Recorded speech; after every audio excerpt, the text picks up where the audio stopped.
Hey people, today we're gonna do tuna, fresh tuna from Yukon with this dressing and veggies with rice.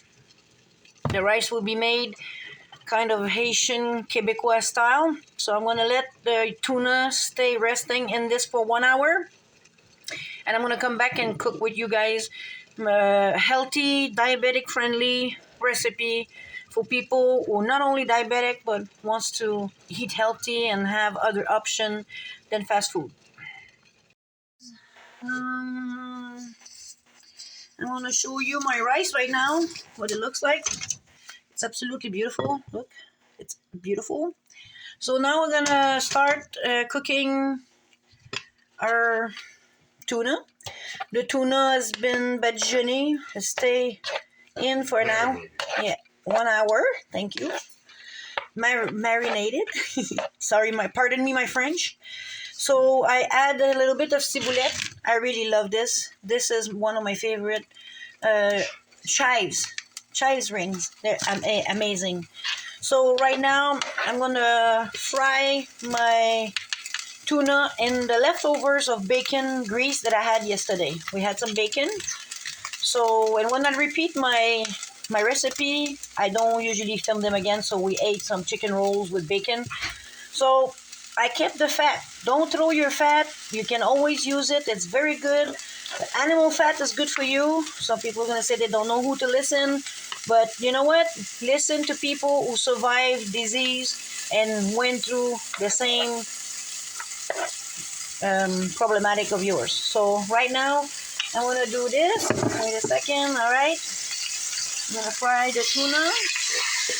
Some people will rinse. But I don't. I keep the flavor. I like the flavor.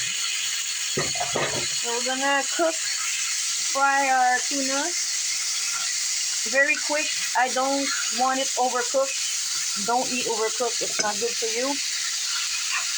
You take away all the protein.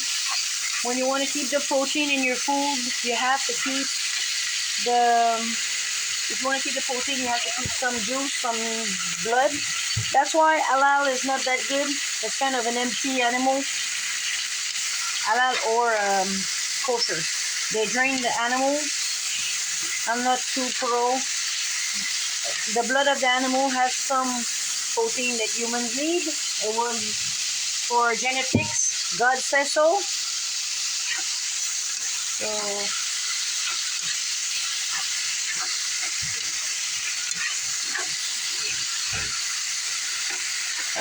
you see, it takes maybe 2 minutes. I'm gonna let it grill a little bit on top. It has. You see, when you let it grill a little bit, you can have these little brown spots on it. You see? So, all right, that's enough. I'm gonna take it out.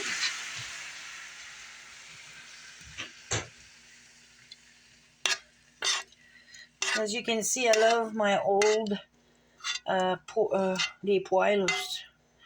I love it. This is old, but this is the best. All right, so I'm gonna put the veggies with the leftovers of the little bit of grease, and if you run out, just put some oil. I usually always olive oil. People don't eat anything else. The other oil are bad for you. Any seed oils are bad, so don't eat them. I wouldn't recommend to eat seed oil. So all right, I'm gonna fry the veggies. This is the tuna. We'll be back in a second. All right, guys, we are at the final stroke. Here we go. The rice is there, and here we go with the veggies and all.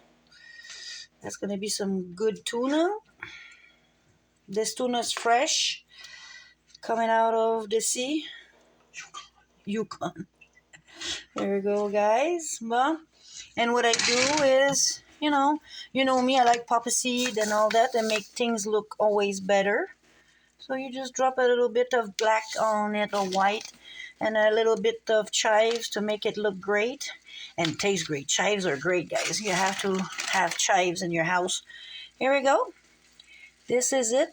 My take on tuna. I'm going to show you. There we go, guys. This is my take on tuna. Voila. Bon appetit.